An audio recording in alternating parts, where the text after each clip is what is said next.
여러분 안녕하십니까. 정격시사 고성국입니다. 먼저 기후특보부터 전해드리겠습니다. 7시 현재, 오늘 아침 7시 현재 경기도 광명, 과천, 성남, 안양, 의왕, 용인 지역에 호우경보가 발효됐습니다. 호우경보가 발효됐습니다. 이 지역에 사시는 분들 주변을 한 번 더 확인하시기 바랍니다. 네, 최상병 순직 1주년을 앞두고 여야가 서로 다른 의혹을 지금 제기하고 있습니다. 네, 그런가 하면 여야의 전대도 뜨겁게 달아오르고 있습니다. 주요 정치 현안, 국민의힘 권성동 의원 그리고 더불어민주당 박지원 의원 차례로 만나서 말씀 듣겠습니다. 매주 목요일 코너입니다. 진격의 경제 그리고 문화 이슈에도 다양한 소식들 준비되어 있습니다. 7월 18일 목요일 정격시사 출발합니다.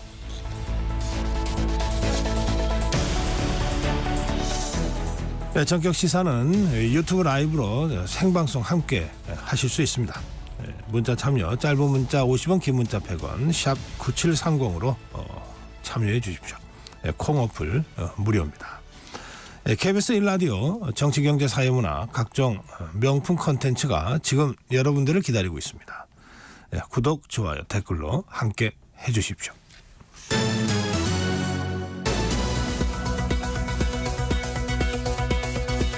네, 뉴스 브리핑입니다. KBS 우정화 기자입니다. 어서 오세요. 안녕하세요. 제가 조금 전에 기후 속보도 전해드렸는데요. 서울을 포함한 수도권 오늘 새벽부터 오전까지 강한 비가 예보돼 있습니다. 지금 출근길이 이제 한창일 텐데 도로 통제되는 곳도 있고요. 네, 이 서울 잠수교가 조금 전부터 차량이 통제되기가 시작했습니다. 또 서울 동부간선도로 성수 분기점에서 수락 지하차도까지 양방향도 모두 통제가 지금 되고 있습니다. 내부 순환로도 지금 통제 중인데요. 내부 순환로 마장램프에서 성동 분기점까지 양방향이 모두 통제가 되고 있습니다. 지하철 일부 구간도 지금 운행이 중지되고 있는데요. 1호선 덕정역과 천역 구간 또 경의중앙선 문산역에서 도라산역 구간은 오늘 첫 차부터 지금 운행이 되질 않고 있습니다. 지금 서울을 포함한 수도권 대부분 지역에 호우특보가 내려진 상태입니다. 내일까지 최대 200mm 이상의 많은 비가 쏟아질 것으로 보여서 좀 주의를 하셔야겠습니다.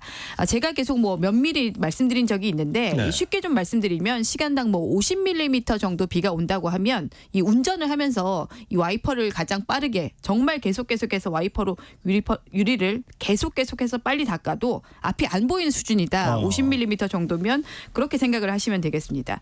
지금 좀 이런 비가 내리고 있으니까 오늘은 진짜 외출 좀 자제하시고 대중교통 이용하시는 게 좋겠습니다. 예, 계속되는 이 날씨 재난 관련 상황은 저희 재난 주간 방송 KBS와 함께 늘 좀 확인하시면서 움직이시는 게 좋겠습니다. 자, 그동안 조 바이든 대통령 완주 의지를 여러 차례 강하게 피력한 바가 있는데 뭔가 출마를 재검토할 수도 있다. 이런 발언이 어젯밤에 나왔습니까? 예, 이 간밤에 발언이 좀 전해졌습니다. 바이든 대통령이 어떻게 얘기를 했냐면 의학적으로 이 문제가 되는 상황이 발생한다면 이렇게 좀 전제를 하면서 이런 상황이 오면 자신이 출마를 재검토할 수 있다. 이렇게 밝혔습니다. 바이든 대통령은 현지 시간으로 어제 한 케이블 방송과의 인터뷰에서 완주 의사를 다시 생각할 여지가 있냐 이런 질문을 받았는데요. 앞서서 말씀드린 대로 의학적 상황이 발생을 해서 이 의사들이 본인에게 이런저런 문제가 있다 이렇게 이야기를 하면이라고 대답을 했습니다. 바이든 대통령은 또 자신이 한 번만 하고 그러니까 대통령직을 한 번만 수행하고 임기를 마무리할 가능성을 염두에 두기도 했었다. 이런 발언도 했습니다.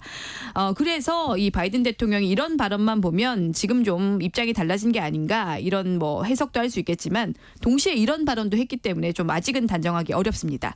뭐라고 했냐면 바이든 대통령이 할 일이 좀 아직 남아 있어서 물러나기가 꺼려진다 이렇게 또 덧붙이기도 한 겁니다. 네. 그러니까 결론적으로는 어쨌든 지금은 완주 의사가 더 큰 거 아니냐 이렇게 보여져서 단정하기는 좀 어렵습니다. 이런 상황에서 당 내외에서 이 바이든 사퇴 요구가 계속 나오고 있습니다. 특히 민주당이 다음 달 초에 이 화상 투표로 바이든 대통령을 공식 대통령 후보로 지명을 하려고 하니까 이 민주당 이 하원 의원들을 중심으로 공개적으로 지금 반발이 쏟아져 나오고 있는 상황입니다. 뉴스 브리핑 듣고 계십니다만 잠깐 이 날씨 특보 한 번 더 알려드리겠습니다. 조금 전 7시 20분을 기해서 서울 전역과 경기도 부천 의정부 지역에 호우경보가 발효됐습니다. 이 지역에 사시는 분들은 TV, 라디오, 스마트폰 등을 통해서 실시간 기상 상황을 확인하시고 피해가 없도록 안전에 철저한 대비를 해주시기 바랍니다. 네, 우정아 기자. 조금 전에 바이든이 뭐 완주 의지와 동시에 또 출마 재검토를 시사하는 발언을 동시에 전해주셨는데 그런데 이제 트럼프 전 대통령 피격 이후에 이제 미국의 대선 여론조사가 간밤에 또 나왔어요. 결과 좀 전해주실까요? 네, 이 어떤 결과였냐면 응답자 중에 4명 정도가 이 트럼프 전 대통령 이번 대선에서 이길 것으로 전망을 했다는 이 조사 결과가 나왔습니다. AP통신 등이 지난 11일부터 15일까지 미국 유권자 12,000여 명을 대상으로 조사를 해봤더니 응답자의 42%가 이 트럼프가 이길 것으로 전망을 했습니다. 바이든 대통령이 이긴다는 응답은 18%에 불과해서 뭐 2배 이상, 2배 넘게 차이가 났습니다. 다만 이 조사 기간이 피격 사건 전부터 시작이 됐었기 때문에 이번 이 피격 사건이 미친 영향은 좀 상대적으로 적다 이렇게 AP통신이 분석을 하기도 했습니다. 트럼프 전 대통령이 지목한 JD 벤스 이 부통령 후보에 대해서는 절반이 넘는 응답자가 잘 알지는 못한다 이렇게 대답을 했습니다. 뭐 이번 여론조사에선 바이든 대통령 사퇴에 관한 것도 조사가 됐는데요. 조사 결과 민주당원 중에서는 무려 이 3분의 2가 이 사퇴를 지지하는 걸로 나타났습니다. 그렇군요. 이 선거에서는 단순 지지율보다 누가 이길 것 같다고 하는 이 판단을 하는 이 숫자를 굉장히 중요하게 보는데, 이런 결과가 나왔습니다. 그렇군요. 예. 자, 어젯밤에 체코에서 또 반가운 소식이 전해졌죠. 체코 정부가 신규 원전 사업 우선 협상 대상자로 우리 한국수력원자력 한수원을 택했다고요? 예, 어제 밤에 이 반가운 소식이 공식적으로 발표가 됐습니다. 이번 사업은 체코에 원전 4기를 새로 짓는 사업인데요. 사업비만 우리 돈 약 30조 정도로 추산이 되고 있습니다. 우리나라는 한수원이 이 관련 기업들과 함께 이른바 팀 코리아라고 해서 수주전에 참여를 했었고 프랑스와 최종 경쟁을 벌였습니다. 막판까지 좀 정말 쉽지가 않았다는 이야기가 들립니다. 프랑스가 좀 만만치 않았던 상대였는데요. 뭐 기술, 뭐 건설, 또 비용까지 우리가 좀 우세했는데 뭐 체코가 유럽 국가다 보니까 이 유럽 연합 안에서 이 경쟁국인 프랑스의 위치가 있으니까 우리가 쉽게 이긴다 이렇게 장담을 못했었다고 합니다. 윤석열 대통령도 지난주 나토 정상회의에서 이 체코 대통령과 직접 만나서 이 수주 지원에 직접 나서기도 했었죠. 뭐 이번 선정으로 우리나라는 지난 2009년 아랍에미리트 원전 수출 이후에 15년 만에 이 원전 수출을 재개를 할 수가 있게 됐습니다. 네, 이 원전 강국 프랑스와 경쟁해서 우리가 쾌거를 이뤘군요. 그런데 그 이번 수주 유럽 시장에서 우리 원전 기술이 인정받았다 이런 의미도 있을 것 같은데 우리가 선택된 결정적인 이유가 뭘까요? 네, 이 결정적인 이유는 아무래도 현지 맞춤형 이 원전 때문이었습니다. 우리 원자로가 이번에 체코가 선택한 우리 원자로가 APR1000이라고 하는 건데요. 이 우리나라가 개발한 이 3세대 신형 원전을 현지 맞춤형으로 이 유럽 상황에 맞게 만든 겁니다. 이런 이걸 기반으로 이 우리의 가장 큰 강점이 뭐냐면 뭐 너무나 당연한 요소라고 할 수 있는 안전인데요. 뭐 지진 같은 자연재해, 뭐 비행기 충돌 이런 극단적인 상황에서도 방사성 물질이 외부에 유출이 안 되도록 안전을 강화했다는 게 우리 강점입니다. 뭐 자화자찬이 아니라 지난해 이미 이런 안전은 유럽 인증까지 마쳤기 때문에 객관적으로 검증도 받았습니다.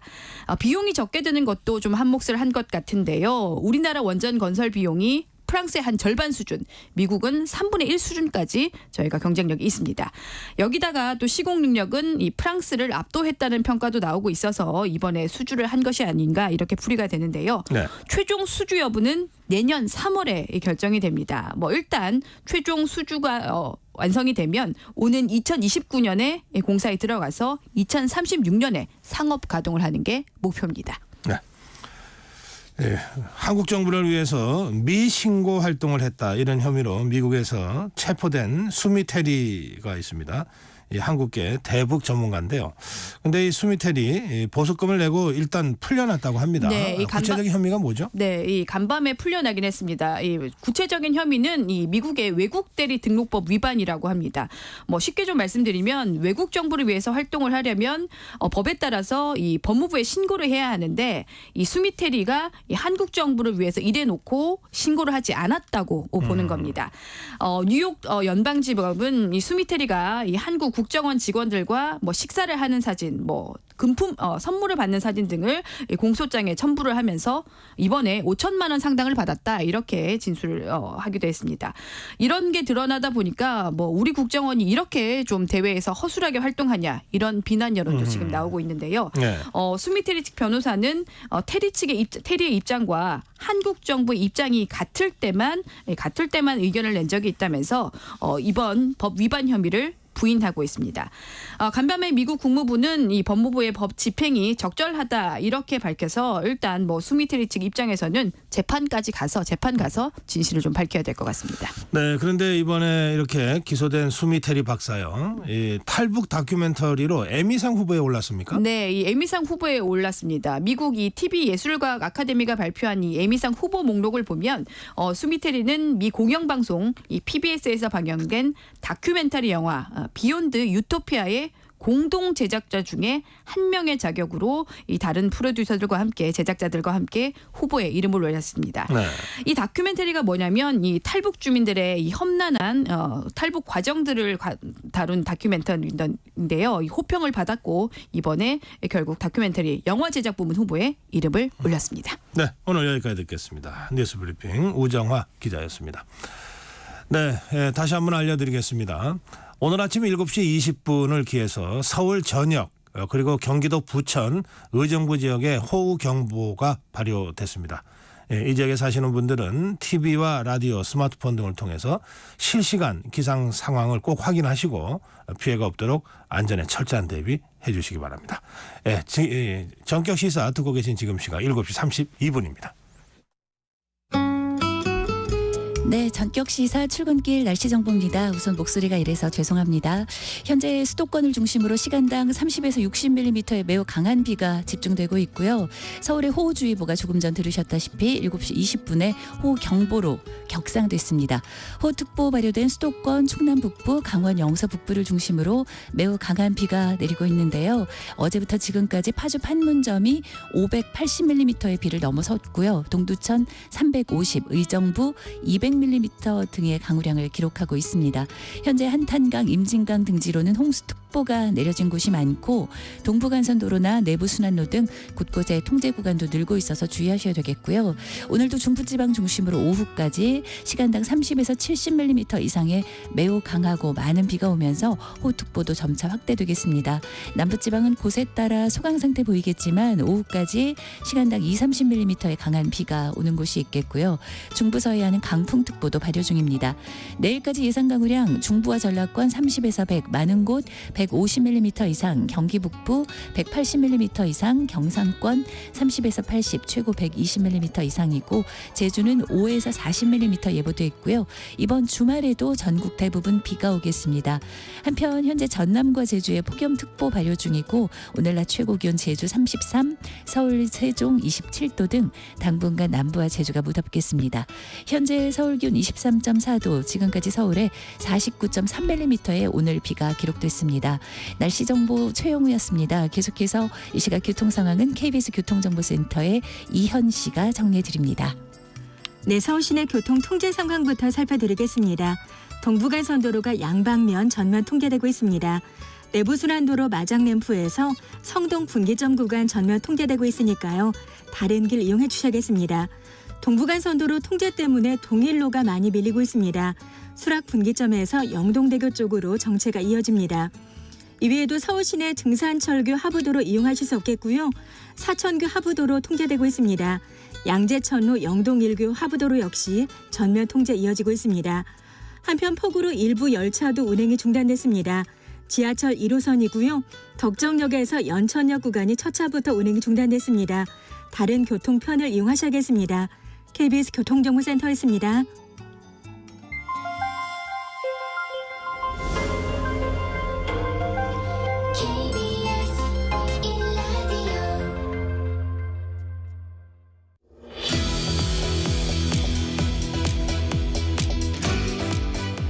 네, 내일이면 최상병 순직 1년째 되는 날입니다.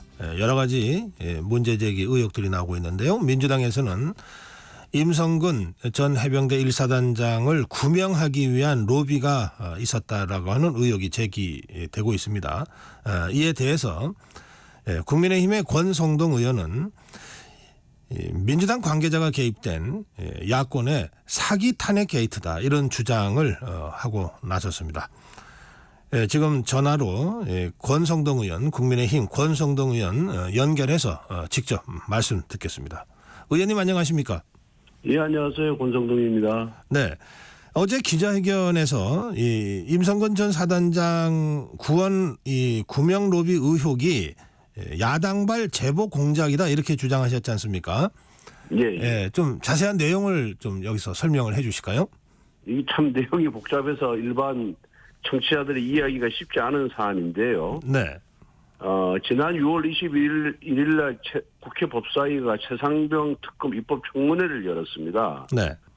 그때 민주당 의원들이 임성근 사단장에게 도이치모터스 주가 조작 사건의 공범인 이종호를 아느냐 이렇게 물었거든요. 네.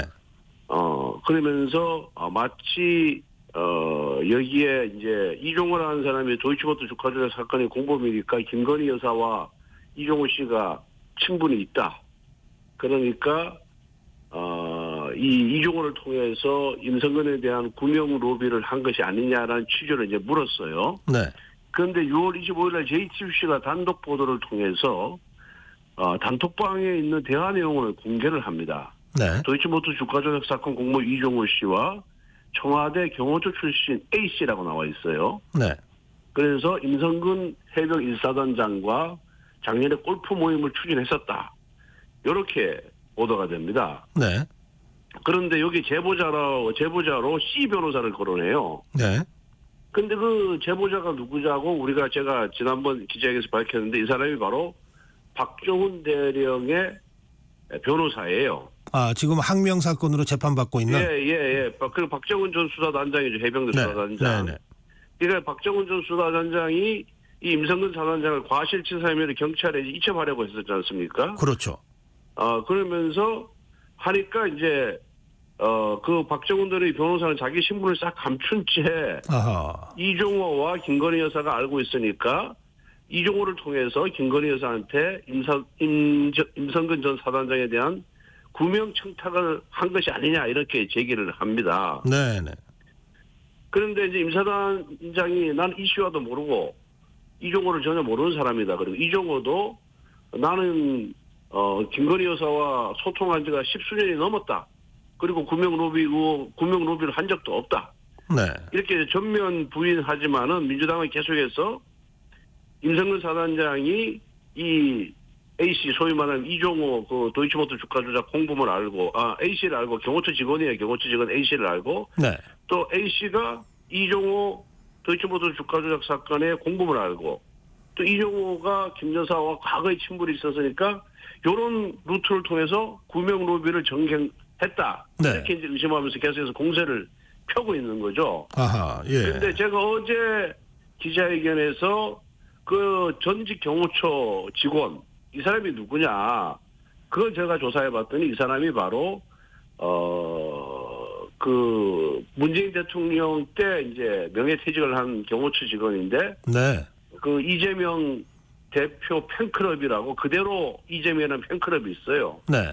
그대로 이재명이라는 팬클럽이 발견이고 지난 대선 때 이재명 대선 후보의 경호 책임자였던 사람이다. 송호정이다.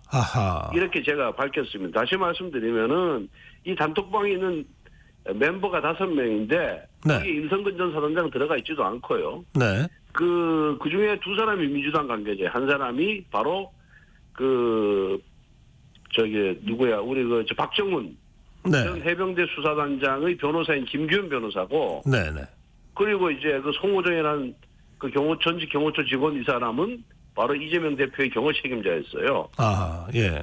그런데 JTBC가 보도하면서 이 김규현, 송호정이 어떤 사람인지 그 신분을 다 알고 있음에도 불구하고 이 신분을 숨긴 채 마치 제3자가 제보하는 것처럼 보도를 한 거예요. 그랬어요. 그러면 일반 예. 시청자 입장에서 봤을 때는 제3자가 저렇게 제보를 했으니까 사실 가능성이 높지 않겠느냐. 이렇게 이제 인식을 할 가능성이 높은 거죠. 네. 만약에 김기현이가 그 박정훈 수사단장의 변호인이고 송호정이가 이재명 대표와 관계가 있었던 민주당 친민주당 관계자다. 이렇게 사전에 밝히고 보도를 했다 그런다면은 저거 뭐 민주당 사람들끼리 자기들끼리 현직을 갖고 저기 무슨 사실인 것처럼 보도하는 거 아니냐. 네. 이렇게 시청자들이 받아들이기가 쉬울 텐데 요걸 JTBC가 다 취재 윤리에 반해서 신부를 알고 있음에도 불구하고 신부를 숨긴 채 보도를 이렇게 했습니다. 아, 그렇군요. 예. 예, 그래서 이것은 제보 조작일 가능성이 높다라고 제가 주장을 한 것이고, 특히 그 박정훈 수사단장의 변호사인 김기현 변호사가 어제 또 JTBC에 나와서 이제 실명 얼굴을 공개를 하더라고요. 네. 근데 이 사람은 그 내용을 다 알고 있음에도 불구하고 제가 그 C 변호사가 김기현 변호사라는 것을 지난번 기자회견에서 제가 밝히니까 갑자기 공수처에 자기가 공익신고를 하면서 공익신고자를 둔갑을 했어요. 아하, 예. 그래서 기자들이 물으면 내 이름 쓰지 마라. 난 공익신고자니까 난 보호받아야 된다. 그러다가 불리하니까 어제 갑자기 JTBC 그 밤 뉴스에 나와가지고 얼굴을 공개하면서 또 네. 주저리 말도 안 되는 변명을 하고 있어서 이거는 진짜 JTBC가 취재윤리, 보도윤리를 위반했는지 여부 이걸 밝혀내야 된다. 저는 그렇게 생각합니다. 예. 자세하게 설명을 해 주셨습니다만 진짜 의원님 말씀대로 좀 복잡하네요. 여러 사람들이 등장을 해서. 예, 복잡합니다. 예. 그런데 이제 권성동 의원이 직접 조사를 한 결과 보니까 사실은 보도에 말씀하신 대로 뭐 전 경호처 직원 이렇게만 나와 있어가지고 이게 윤석열 정부의 경호처 사람이 무슨 양심 고백을 했나 이렇게 오해한 분들도 더러 계시더라고요. 그런데 맞습니다. 막상 알고 보니까 문재인 정부의 경호처에서 일했던 사람이고 이재명 전 대표의 팬클럽을 만든 사람이고 또 대선 때 이재명 캠프에서 일했던 사람이 송모시다 이런 얘기죠. 그렇습니다. 예. 그리고 그 김기현 변호사는 지금 항명 사건으로 재판받고 있는 박정훈 전 수사단장의 변호사고. 그렇습니다. 네. 예, 그러다 보니까 뭐 이 사람은 박정훈 대령 그 수사단장의 이익을 위해서 일하는 사람 아니겠어요. 그렇죠. 예. 그리고 이 사람이 또 민주당 경선에도 참여를 했었거든요. 서대문구 경선에. 총선에서. 이번 총선에. 네. 예. 그리고 자기가 JTBC에 제보를 해놓고 또 다른 유튜버에 나가서는 제보자라는 신분을 숨기고 이 주가 조작 사건과 김건희 여사의 그런 듀얼백 사건이 마치 이렇게 연결이 되어 있는 연결이 되어 있는 것처럼 네네. 예 이렇게 또 얘기도 하고 그랬습니다. 예. 아 그렇군요. 전혀 다른 사안인데. 했죠. 예. 제보자 역할도 하고 뭐 평론가 역할도 하고 변호인 역할도 하면서 자기 신분을 싹 숨기고 있었죠. 네. 그 의원 자기가 떳떳하고 그게 사실이고 단톡방 내용이 사실이고 로비가 있었다고 하면은 자기 신분을 숨길 이유가 없는 거 아니겠습니까? 예. 그 이제 의원님이 조사를 해서 이제 이런 사실을 밝혀냈는데 지금 의원님은 이렇게 주장하고 계십니다. 이게 만약에 지금 더불어민주당의 의원들과 연계된 거라고 한다면 그렇다면 이것은 사기 탄핵 게이트가 된다 이런 주장하셨죠. 예. 그러니까 이제 여보세요? 네, 말씀하세요. 예. 민주당은 계속해서 최상병 특검 외압 의혹 사건을 부풀리면서 이제 대통령 탄핵을 준비를 하고 있지 않습니까? 네. 또 탄핵 청문회도 법에도 없는 탄핵 청문회도 열겠다고 이렇게 난리를 치고 있는데 네. 사실은 6월 21일 날 그 최상병 특검 입법 청문회에서 민주당 의원들이 이걸 물었지 않습니까? 이종호 아냐? 네. 그 임성근 사단장한테 이종호를 아냐? 네. 이걸 물었다는 거는 이쪽에서 제보를 해주지 않으면 민주당 의원이 이걸 알 리가 만무하지 않습니까? 아하, 그러네요. 그리고 네. 또 6월 25일 날 갑자기 JTBC 보도가 나오고 그 이틀 후에 다시 김기현 변호사가 또 다른 유튜브에 나가서 마치 김건희 여사와 이거 연결이 되는 것처럼 또 이렇게 얘기를 한단 말이에요. 네. 그럼 이건 저는 충분히 사전에 교감이 있었다 이렇게 의심할 수밖에 없다. 네. 너무 잘 짜여진 각본처럼 진행이 돼요.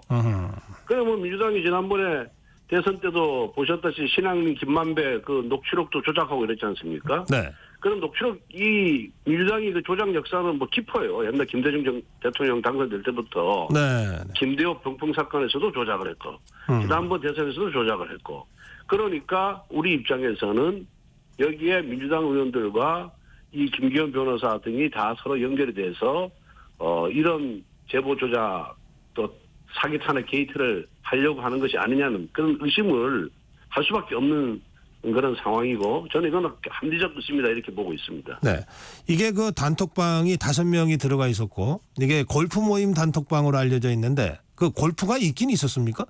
골프가 없었습니다. 네, 왜냐하면은 네. 이종호 그 씨가 골프를 안 하겠다 그래서 자기들이 추진하다가 그 임성근 사단장하고 그 전직 경호처 직원인 송호정 씨는 서로 아는 사이거든요. 과거에 청와대에서 같이 근무를 했기 때문에. 아, 그래요. 네. 아는 사이인데 송호정 씨가 이것을 제안을 했지만은 이종호 씨가 거부하는 바람에 골프 모임이 실제 이루어지지도 않았고. 네. 그리고 또 뭐 이종호 씨 자신에서도 자기는 김건희 여사하고 10수년 전부터 한 번도 연락을 해본 적이 없다. 그러니까 내가 뭐 로비도 한 적이 없다. 이렇게 본인이 스스로 밝히고 있는 그런 문제이고 네. 지금 이 문제를 갖고 공수처에서 좀 수사를 하고 있지 않습니까? 네. 그러면 이종호 씨하고 김건희 여사하고 과연 통화가 되어 있는지 그런 통화 기록만 조사 한번 해보면은 네. 예, 이 어느 누구 말이 진실이고 거짓인지는 쉽게 판가름 날 거다 이렇게 보고 있습니다. 네. 그런데 지금 말씀하신 그 김규현 변호사인가요? 예. 이 김 변호사가 그 이종호 씨가 입을 열면 김건희 여사가 다친다고 하더라라고 얘기하는 걸 들었다 이렇게 주장하고 있는데요. 이 주장은 어떻게 보세요? 그러니까 이제 이종호 씨 자신이 다른 언론과의 인터뷰에서 내가 좀 허풍을 네. 떨었다, 아하. 허세를 보였다 이렇게 지금 얘기를 하고 있지 않습니까? 네. 사람들이라는 것이 좀 과시욕이 많은 사람들이 있다 보니까 과거에 누구하고 인연이 있거나 어느 정치인하고 좀 친분 관계가 있으면은 좀 과장되게 말하는 습관들이 있는 사람들이 많아요. 이 사회생활 하다 보면은 예. 뭐 그런 거에 불과하다 저는 그렇게 보고 있습니다. 그렇군요. 저는 정권 교체 직후에 대통령을 당선시키는데 일을 했다는 이유 하나만으로 네. 저를 팔고 다니는 사람이 너무 많더라고요. 예, 어떤 사람이 누가 아냐, A 아냐, B 아냐, C 아냐, 전혀 모르는 사람들이에요. 그런데 왜 네. 물어보자 했더니 A, B, C가 저하고 엄청나게 가깝고 식사도 자주 하고 술도 자주 먹는 사이다. 네. 라고 얘기하고 다닌다는 거예요. 그럴 경우다 이렇게 좀 보고 있습니다. 아니 의원님 말씀하시니까 예. 그 얼마 전까지만 해도 모든 길은 권성동으로 통한다 뭐 이런 얘기들이 정치권에서는 공공연하게 돌아다녔거든요. 전혀 사실과 다른 일이죠. 그렇게 살아오지도 않았고 그런 거 좋아하지도 않습니다. 예, 알겠습니다. 자, 그런데 지금 이게 우선 그 김규현 그리고 그 청와대에서 근무했다는 송모 씨 예. 이런 사람들끼리의 그 단톡방과 그다음에 이게 지금 아까 쭉 정황을 설명하셨는데 이걸 사전에 더불어민주당 의원들이 어떤 형태로든 내용을 제보받고 질문하지 않았다면 할 수 없는 질문이 나왔다 이렇게 말씀하셨잖아요.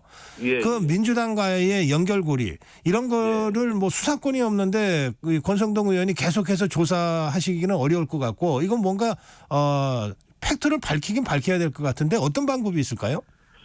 저는 이거는 제보 조작이고 사기 탄핵 게이트일 가능성이 높기 때문에 네.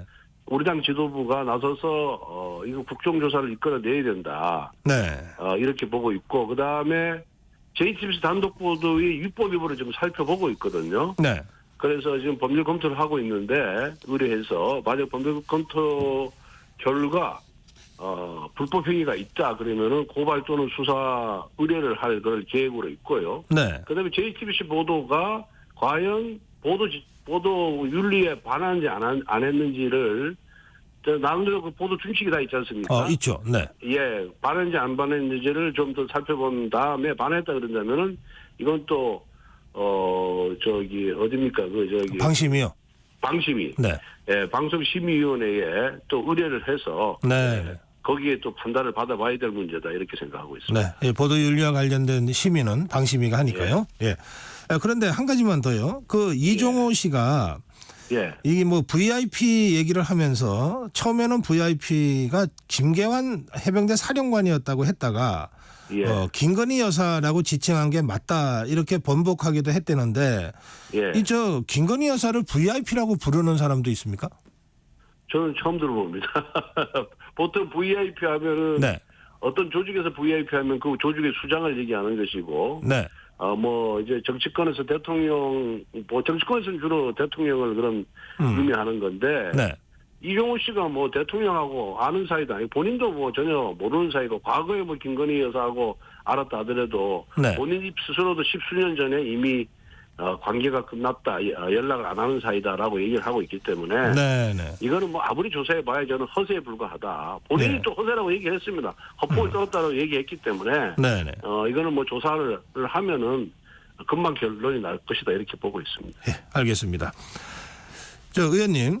예. 국회에서는 내일 이 대통령 탄핵 청문이 열리기로 돼 있는데요. 예. 이거 이제 국민의힘에서는 원천 무효다. 그리고 대통령실에서도 이 출석 못한다. 이렇게 지금 입장을 밝혔습니다. 예. 어떻게 대응하실 계획이십니까? 우리는 뭐 원천 무효죠. 왜냐하면은 탄핵 소출은 국회의원 과반수 이상의 발의와 본회의 발의가 되면은 이제 탄핵 소추안이 발의가 되고 그리고 본회의 의결이 있어야지 법사위에서 조사할 수 있는 권한이 생기는 거거든요. 네. 그래서 탄핵 조사권이라는 거는 본회의 의결이 있어야 돼요. 네. 그런데 이거는 탄핵 청문회를 하면서 사실상 조사를 하는 거 아니겠습니까? 네. 그래서 이거는 헌법과 국회법에 정면으로 위반되는 불법이다 저는 그렇게 보고 있고. 네. 그다음에 민주당이 여당 간사 선임도 맡고 있고 또 법률이 보장하고 국회법이 보장하고 있는 이 대체 토론도 지금 하지 못하게 하고 있어요. 그래서 불법을 거듭하고 있는데 이거는 뭐 명백한 헌법 위반이기 때문에 여기에 출석할 의무는 없다. 저는 그렇게 처음부터 주장을 했고요. 네. 예, 그럼에도 불구하고 만약에 청문 절차가 열린다 그런다면은 이제 과연 우리 당이 참여해야 될 것이냐 말아야 될 것이냐 이런 문제가 남을 거 아니겠어요? 그렇죠. 예. 그래서 저는 개인적인 생각이지만은 물론 불법이지만은 민주당에 의한 일방적인 운영 이 진행될 경우에는 또 이 내용을 잘 모르시는 국민들께서 한쪽 얘기만 듣다 보니까 잘못된 판단을 할 가능성이 높다. 그래서 저는 개인적으로는 우리 당 법사위원들이 참여를 해서 네. 민주당의 그런 불법적인 법사위 운영에 대해서 강력하게 항의하고 지적하고 또 만에 하나 참여하는 그런 증인이나 참고인들에게 충분히 자신들의 생각을 얘기할 기회를 만들어줘야 된다 이렇게 생각합니다. 왜냐하면은 예. 지난번 법사위 운영하듯이 보았듯이 정청래 위원장은 완전 무법천지입니다. 소위 위원회 법사위 운영 질서에 아무런 저해를 하지 않는 사람 참고인 증인들에 대해서 단지 자신들이 원하는 답변을 하지 않는다는 이유로 네. 10분간 퇴장 명령을 내리면서 아주 불법을 서슴지 않았거든요. 네. 네. 저는 어제 당 지도부에 이런 잘못된 행태에 대해서는 이건 직권남용으로 빨리 고발을 해야 된다. 예. 이렇게 제가 어제 공고도 했습니다마는 이 정청래 법사위원장의 국회 운영 태도는 저도 법사위원장 출신입니다마는 예. 이거는 있을 수 없는 얘기고 아주 국회를 국민들로부터 눈살을 찌푸리게 만드는 그런 행동이다 이렇게 보고 있습니다. 예, 알겠습니다. 예, 시간이 많이 돼서 이게 마지막 질문이 될 것 같은데요. 예. 지금 해병대원 특검법은 대통령의 제의 요구로 지금 국회로 다시 넘어간 상태 아닙니까? 예. 그런데 더불어민주당은 이걸 전당대회 후에 재표결을 하는 걸로 지금 일정을 잡고 전당대회 이후에 국민의힘이 좀 분열이 있을 수도 있다 뭐 이런 걸 보면서 말이죠. 그렇게 하는 듯이 지금 보이는데 예. 어떻게 전망하시고 어떻게 대처해야 된다고 생각하십니까? 저희 당의 당론은 입장은 공수처의 수사 결과를 보고 그래도 국민들이 불만을 제기하고 문제점이 있다고 판단하면은 그때 가서 특검 도입 여부를 논의하자는 거거든요. 네. 그리고 이번에 국회에 통과된 특검 법안 자체는 우리가 주장하는 독소 조항이 하나도 제거되지 않았어요. 네. 그래서 그런 두 가지 이유 때문에 저희들이 반대를 했고 역시 제2요구 오면은 저희들은 반대 표결을 해야 된다 그렇게 생각을 하고 있습니다. 네. 그리고 아무리 뭐 우리 당이 전당대회 과정에서 여러 가지 갈등과 대립이 있지만은 또 당과 나라를 생각하는 데 있어서는 차이가 없기 때문에 우리 국회의원들이, 우리 당 의원들이 저는 제2결 시에도 부결되리라고 확신하고 있습니다. 예, 오늘 말씀 여기서 마무리하겠습니다. 말씀 잘 들었습니다.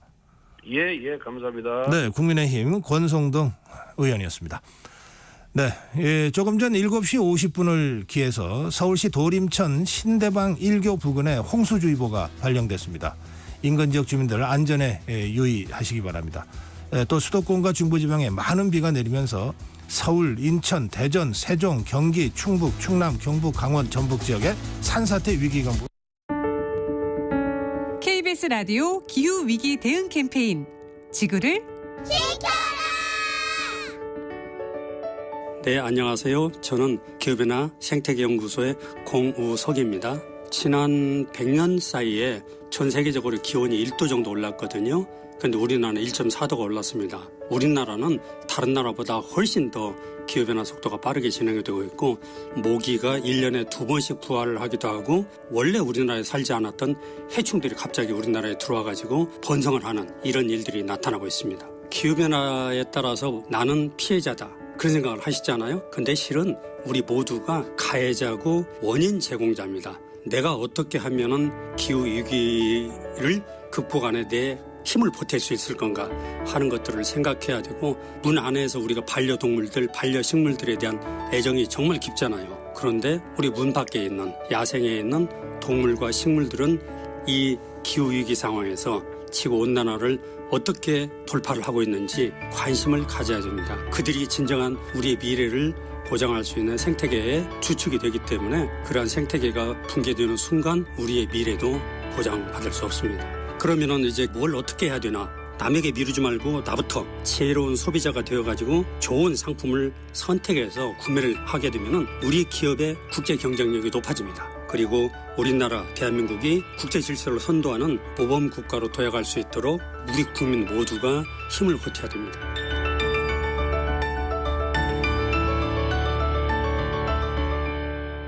뜨거워지고 있는 지구. 지금 우리의 문제입니다. KBS 라디오 기후위기 대응 캠페인 지구를 지켜라 였습니다.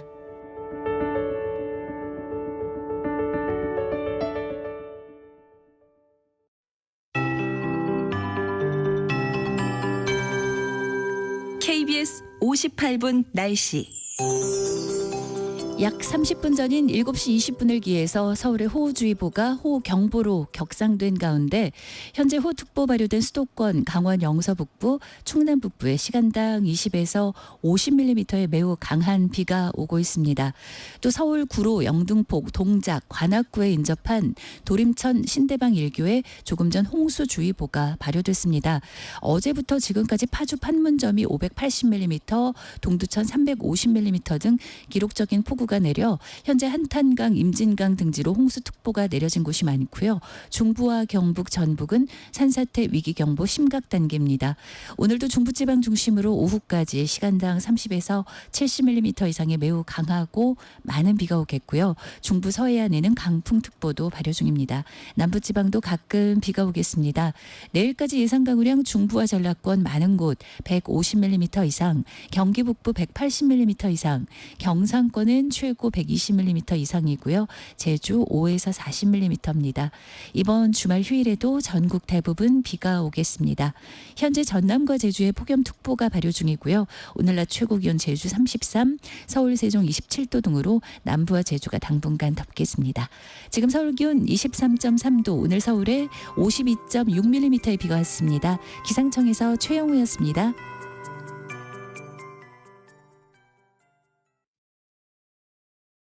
정성을 다하는 국민의 방송 KBS가 8시를 알려드립니다. AM 711kHz, FM 97.3MHz, KBS 1라디오입니다. HLKA.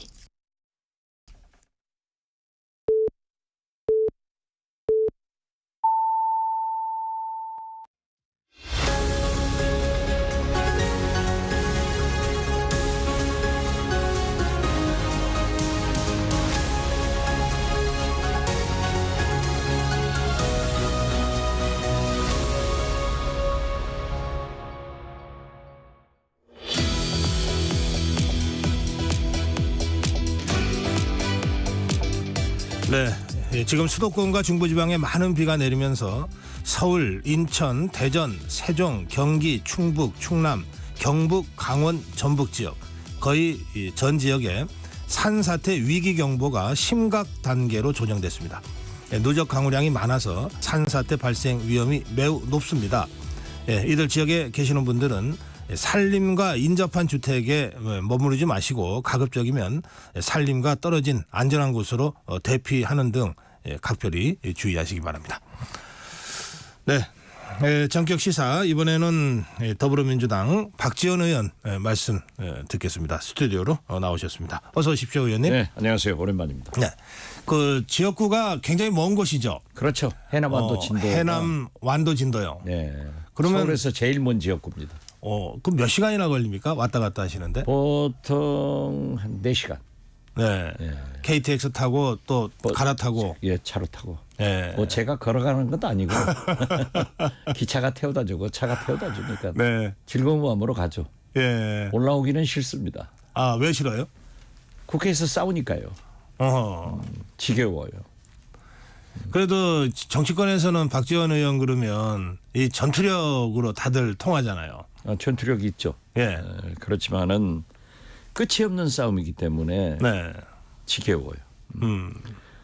탄핵, 뭐 특검, 거부권 계속되는 거 아니에요. 네. 그래서 저는 이렇게 나가면 나라가 망한다. 그리고 윤석열, 김건희 대통령 네 분도 처참한 꼴 당한다.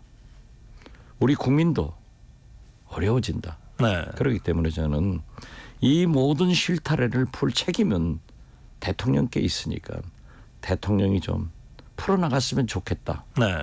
그런데 대통령이 싸우니까 계속 싸우는 거죠. 그래요. 그 지금 국회의 그 최연장자시죠? 그렇습니다. 예. 그리고 뭐 국회의원 지금 4선이시던가요? 5선. 5선입니까? 네. 5선이고 또 청와대 경험에 강요 내각 경험에 이런 걸 두루두루 하셨잖아요. 안 해본 것 없이 대통령만 안 해보고 다 해봤습니다. 지금 대통령이 좀 풀었으면 좋겠다라고 하셨는데 구체적으로 지금 어떻게 풀었으면 좋겠다고 제안하신다면요? 저는 지난번 이재명 대표의 영수회담이 결코 실패라고 보지 않습니다. 네. 다음에 만나자 했지 않습니까? 그 약속을 지키자 이거예요. 그래서 두 영수가 만나서 매일 오늘 해결 안 되면 내일 또 만나고 네. 그렇게 노력하면은 우선 국민들도 또 국회도 그 두 분의 말씀에 따라서 풀려갈 거 아니에요. 그래서 문제는 임액백 전 고대 교수, 현 명예 교수죠. 이분은 네. 공관위원장이요. 예. 공치를 주장하는데 공치를 못하더라도 최소한 협치의 길은 대통령이 만들어야 된다. 그래서 이재명 대표와 오늘은 용산에서 내일은 국회에서 매일 만나가지고 풀어가면 안 풀릴 게 뭐 있어요. 네. 그런데 이렇게 대치를 하고 있으면 나라가 어디로 가겠어요. 이렇게 폭우가 쏟아져도 할 일이 빼냥 국회에서 싸우고 있으면 되겠어요? 그래서 저는 모든 것은 대통령이 푸셔야 된다. 그것은 이재명 대표와 만나서 오늘 하루에 다 해결하려고 하지 말고 내일 또 모레도 계속해서 대화를 해나가면은 접점을 찾아간다. 저는 그렇게 봅니다. 네. 근데 의원님 민주당이나 또는 야권이 대통령 탄핵하겠다고 뭐 당론은 아니지만 지금 분위기를 그렇게 만들어가고 있잖아요. 또 당장 탄핵 청원 청문도 하는데 대통령 탄핵하겠다 그러면서 근데 대통령이 풀어라고 또 지금 주문하시는 건데 그건 어떻게 봐야 될까요? 그렇기 때문에 대통령이 풀어야죠. 그렇기 때문에 탄핵의 사유는 쌓이고 쌓여요. 그리고 이제 왜 국회에서 과거 문재인 정부 때는 청원을 무시하고 안 했고 네. 지금 하느냐라고 하는데 네, 문재인 대통령 때 문재인 말씀하시는 거죠? 대통령 때도 청와대로 청원이 쌓였고 국회도 왔어요. 네. 그때 당시는 법사위원장이 국민의힘 전신이에요. 네. 자기들이 안 한 거예요. 네, 여상규 위원장이. 예, 여상규 위원장이 안 한 예. 거예요. 저도 당시 법사위원인데 거론도 안 했어요. 그렇지만은 이번에는 국회에 아마 오늘 현재 한 140만이 탄핵 청원을 했어요. 그래서 그것은 5만이 넘으면 자동적으로 법사위로 넘어와서 심사를 하게 돼 있어요. 그렇기 때문에 청문회를 하는 거예요. 또 반대로 지금 현재 윤석열 대통령 탄핵을 반대하는 청원도 접수돼 가지고 5만이 넘었어요. 네. 그것도 해야죠. 그렇기 때문에 저는 왜 대통령의 탄핵이 이렇게 국민들한테 높냐. 이것은 잘 아시다시피 최상병 특검을 거부권 행사하고 김건희 특검을 거부권 행사하고 개혁 입법을 거부권 행사하고 심지어 쌀값 20만 원 주겠다 하고 대통령께서 공언하고 그것을 믿고 전국 강동협에서는 6만 천 원씩의 표 한가마당 다 했지만은 안 지켜지잖아요. 네. 이렇기 때문에 모든 국민들이 다 대통령을 불신하고 최상병, 김건희, 디올백 이런 문제를 가지고 있기 때문에 탄핵 얘기가 나오는 거예요. 네. 이러한 이러한 것을 저는 풀어가야 된다. 저는 우원식 의장이 개원식을 못하고 있어요. 우원식이 개원식을 못하는 그런 꼴인데 예. 그래도 어제 제안한 즉 방통위에서는 공영방송 MBC 이사진 개편을 하지 말고 민주당의 방송 3법에 대해서 조금 더 논의하자. 이런 안을 제시한 것은 굉장히 잘했다고 평가합니다. 예. 물론 우리 민주당에서는 당원들 일부는 우원식 의장을 비난해요. 이것이 정치 아니에요? 그런다고 하면은 자 보십시오. 집권 여당의 전당대회가 7, 80년대 민주당이 써먹던 용팔이 싸움을 이제 21세기에 전수받아가지고 가파리 싸움 되면 되겠어요? 강목이? 폭력이? 보십시오. 어제 그제 한동훈 후보가 나경원 후보에게 당신 나한테 패스트트랙 위반한 사건 공소 취하라고 부탁했지 않냐? 이렇게 폭로가 난무하고 이게 있을 수 있는 일이냐 이거죠. 예. 이게 모든 것이 대통령 책임입니다. 알겠습니다. 그렇지만은 예. 이 네 후보들 토론에서 김건희 여사 검찰 조사 받아라. 이런 얘기는 잘 나온 거 아니에요? 또 김건희 여사는 작년 1월 15일 날 한동훈 비대위원장에게 그런 문자를 보냈다고 하면은 그때의 마음으로 들어가서 지금 사과하고 검찰 조사받으면 될 거 아니에요. 그런데 맨 거짓말만 하잖아요. 영부인의 길이 아니에요, 그것은. 예. 그 아까 의원님이 그 지난번에 윤석열 대통령이 먼저 제안해서 이재명 대표와 회동한 것은 실패한 게 아니다 이렇게 말씀하셨잖아요. 네. 그 저도 그때 그 회동에서 그 당시에 현안이었던 이태원 특조위 관련해서 이제 윤석열 대통령이 이 조항은 조금 좀 고치고 가자고 제안했고 이재명 대표와 더불어민주당이 그걸 받았잖아요. 그렇죠. 그렇게 해서 바로 특조위법이 통과됐지 않습니까? 통과됐죠. 예, 그런 식으로 이를테면 정치라고 하는 게 오로아나싱으로 가면은 답이 없는 것이니까. 그렇죠. 네. 지금 대통령이 먼저 풀어야 된다고 계속 이제 강조하시는데 그러나 더불어민주당도 그런 정도의 어떤 유연성을 발의를 하면서 이게 대화가 가야 되는 거 아니겠습니까? 그러니까 이재명 대표가 영수회담 하자는 거 아니에요. 네. 만나자는 거 아니에요. 왜 대통령이 만나자고 해놓고 그것도 거짓말 아닙니까? 저는 그래서 네. 이태원 법도 합의 통과됐고 여러 가지가 됐어요. 다 만나자. 만나야 될 거 아니에요. 만나서 풀면 될 것을 왜 안 만나요? 어쨌든 만나서 풀자. 그게 그렇죠. 정치다. 예. 지금 현재는 윤석열, 이재명 이 두 분이 만나서 풀어가야지 나라가 살지. 이건 죽는 거 아니에요? 알겠습니다. 의원님 그 지금 이 해병대원 특검법, 저 최상병 특검법이요. 네, 네. 대통령이 제의 요구를 해서 지금 국회로 와 있잖아요. 네. 그 더불어민주당에서는 전대 상황까지 봐가면서 국민의힘의 전대가 어떻게 끝나는지를 봐가면서 재표결을 할 계획이라고 알려졌거든요. 네. 그거 어떻게 전망하세요? 글쎄요, 그 전에요. 네.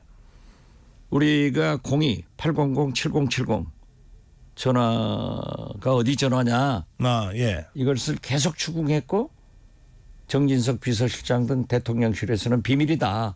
네. 결국 우리 광주 광산 출신 민주당의 박균택 의원이 질의를 해가지고 대통령 경호처 전화다 이렇게 나왔어요. 네. 그런데 이건 중요한 겁니다. 그렇기 때문에 그 사실을 밝히지 않기 때문에 김영은 경호처장이 관계돼 있다, 영부인 전화다, 뭐 대통령 전화다 여러 가지 의혹이 제기됐잖아요. 네. 그런데 그 전화가 경호처라고 밝혀졌지만은 어디에 있는가 하는 것은 누구가 사용했는가는 아직 밝혀지지 않았어요. 이것도 밝혀진다고 생각합니다. 네. 제가 비서실에서 오랫동안 있었고 대통령실도 똑같은 시스템입니다. 대통령 비서실의 전화는 경호처에서 관리합니다. 보안도 하고. 그렇기 때문에 그 전화를 JTBC가 보도하니까 또 하루는 없앴어요. 그랬다 그 다음날 복원했단 말이에요. 그래서 저는 그러한 것들이 밝혀져서 국민의 의혹을 제거해 주는 것이 좋다. 그런 차원에서 응하지 않기 때문에 결국 최해병 특검도 할 수밖에 없지 않느냐. 네. 그래서 지금 현재는 거부권 행사를 해서 돌아왔는데 한동훈 후보는 최상병 특검을 하자. 사실상 찬성한 거예요. 단 특검의 추천권을 대법원장한테 주자 하는 문제를 제기했는데 저는 박찬대 대표가 적기에 골라서 상정을 하지 않을까. 아직은 콰이강의 다리를 며칠 몇 시 몇 분 몇 초에 파괴하겠다. 이 얘기는 밝힐 수 없잖아요. 예. 저도 잘 모릅니다. 알겠습니다. 예. 어쨌든 한동훈 그 후보의 그런 그 이른바 제3자 추천안까지 포함해서 염두에 두고 재표결을 전략적으로 할 것이다. 뭐 여러 가지 고려를 하겠죠. 원내 지도부에서. 알겠습니다. 예. 아까 우리 의원님 말씀 중에 국민의힘 전당대회 얘기를 잠깐 언급을 하셨는데요. 뭐 80년대, 70년대 이 용팔이 사건까지 말씀을 하셨습니다. 그건 우리 민주당이 하던 일이에요. 그래서 우리는 다 폐기하고 선진화됐는데 아니 집권 여당이 그걸 배워가지고 21세기에 써먹으면 우리 용팔이는 우리가 전매 특허인데 야당 때나 하던 일인데. 이 사람들이 이제 가파리로 나오더라고요. 예. 어떻게 보세요? 지금 국민의힘이 어떤 식으로 전대 이후에 좀 정돈을 해야 될 것 같다. 뭐 이렇게 조언을 해 주신다면요. 저는 맨 처음에 나경원 후보가 대표가 될 것 같다. 이렇게 예측을 했는데 나경원 후보는 임기 1년 단축 개헌론을 얘기했다가 폭망했어요. 원희룡 전 국토교통부 장관이 가능성이 있더니 아니 보세요. 트럼프한테 총을 쏘았는데 바이든이 쓰러져 버리잖아요. 그리고 트럼프는 우뚝 섰어요. 김건희 여사가 문자 총탄을 한동훈한테 쐈는데 원희룡이 쓰러지고 한동훈이 불떡 일어서더라고요. 그래서 원희룡은 폭망하고 저는 당대표는 한동훈 후보가 될 것이다. 네. 이렇게 보는데 결국 한동훈 후보의 선대위원장은 김건희, 부위원장은 윤석열 이렇게 도와주고 있다고요. 이것이 민심이에요. 그런데 지금 보면은 난장판으로 콩가루 집안 된 거예요. 자, 한동훈 당시 법무부 장관에게 부탁한 나경원의 공소치하 얘기를 폭로해버리잖아요. 네. 이것은 댓글팀과 함께 수사를 하지 않을 수 없어요. 네. 댓글팀도 국정원 댓글팀, 국방부 사이버사령부 댓글팀은 나쁘고 한동훈 댓글팀, 김건희 댓글팀은 좋나요? 이것도 수사를 해야 돼요. 마찬가지로 공소치하를 요구한 나경원도 한동훈도 수사를 받아야 돼요. 이렇게 막판까지 갔는데 저는 한동훈 후보가 되면은 윤석열 대통령과 상당한 대립각을 세울 것이다. 그리고 시중에는 또 말에는 윤석열 대통령도 한동훈의 파일을 가지고 있고 한동훈도 윤석열 대통령의 파일을 가지고 있기 때문에 충돌할 것이다. 그렇지만 제가 볼 때는 아직도 윤석열 대통령의 임기가 3년이 남았기 때문에 악어와 악어새처럼 일정 기간 공존하다가 터질 것이다. 그래서 어차피 국민의힘은 윤석열 대통령, 김건희 여사는 굉장히 불행한 처참한 길로 갈 것이다. 그렇게 예측합니다. 지금 말씀하신 댓글팀 의혹이라든지 이런 것들까지 포함해서 네. 한동훈 특검법을 처리하겠다는 게 야권의 입장인 것 같더라고요. 아직은 조국 혁신당에서 발의를 했는데 네. 우리 법사위에 상정이 되지 않았습니다. 그렇기 때문에 지금 현재 보면은 안 할 수 없는 곳으로 가고 있잖아요. 댓글팀도 그렇고 제가 국정원 댓글팀은 윤석열 수사단장 하다가 방해받아가지고 여주 지청장으로 다시 복귀했을 때 네. 국정감사장에서 제가 물어가지고 서울중앙지검장이 못하겠다 하는 답변을 받아낸 사람이에요. 네. 그러한 과거가 있는데 자 민주당 드루킹 보세요. 사건. 드루킹도 민주당 전당대회에서 제기돼 가지고 특검으로 간 거예요.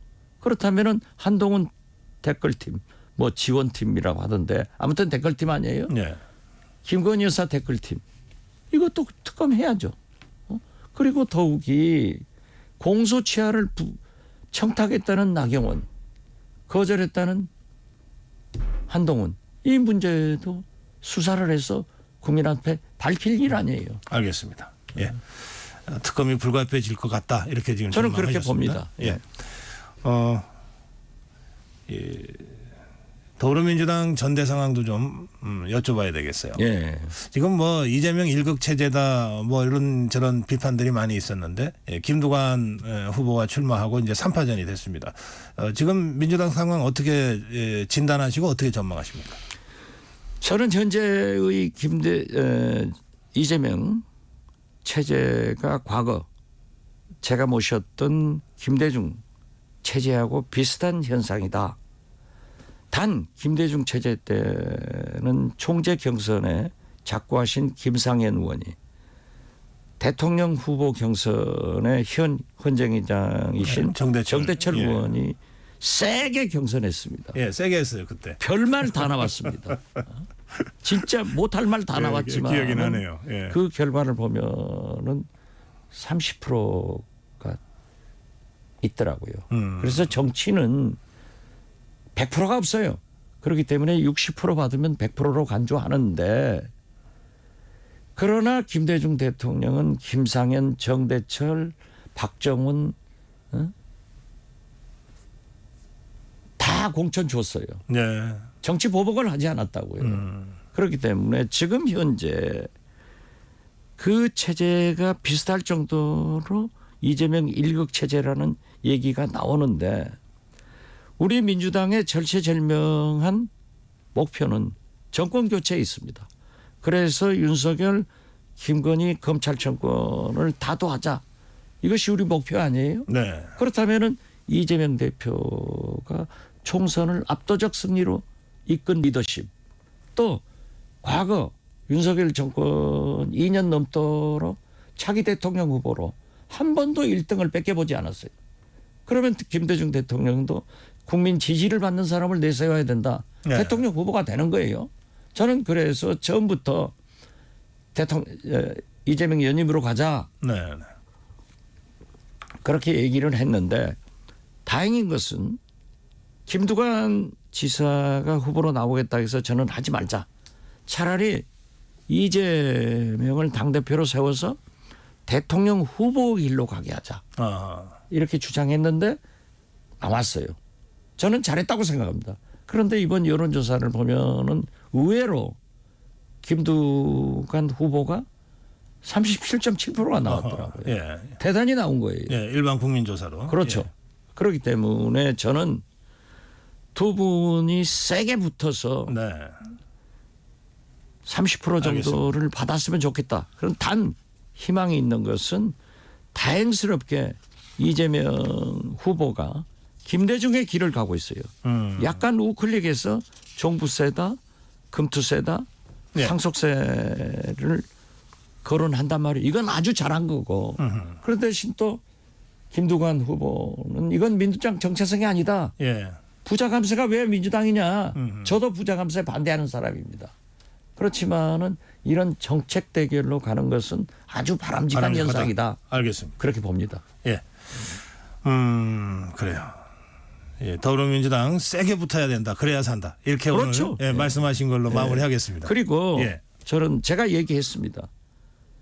6월 3일 이재명 대표와 오선 의원 간담회에서 당헌 당규 개정도 할 필요 없다. 김대중도 안 했다. 예. 그리고 김대중도 우리 동교동교 불러놓고 절대 파벌을 알겠습니다. 조상하지 말아야겠다. 예. 그런데 왜 7인에 뭐 예. 그런 게 생기냐. 네. 그거 하지 말자라고 했는데 이재명 대표도 상당히 긍정적으로 받아들였는데 지금 그러한 파벌들이 움직이는 것은 옳지 않다. 알겠습니다. 그렇게 생각합니다. 오늘 말씀 여기서 마무리할게요. 예. 말씀 잘 들었습니다. 감사합니다. 예, 더불어민주당 박지원 의원이었습니다.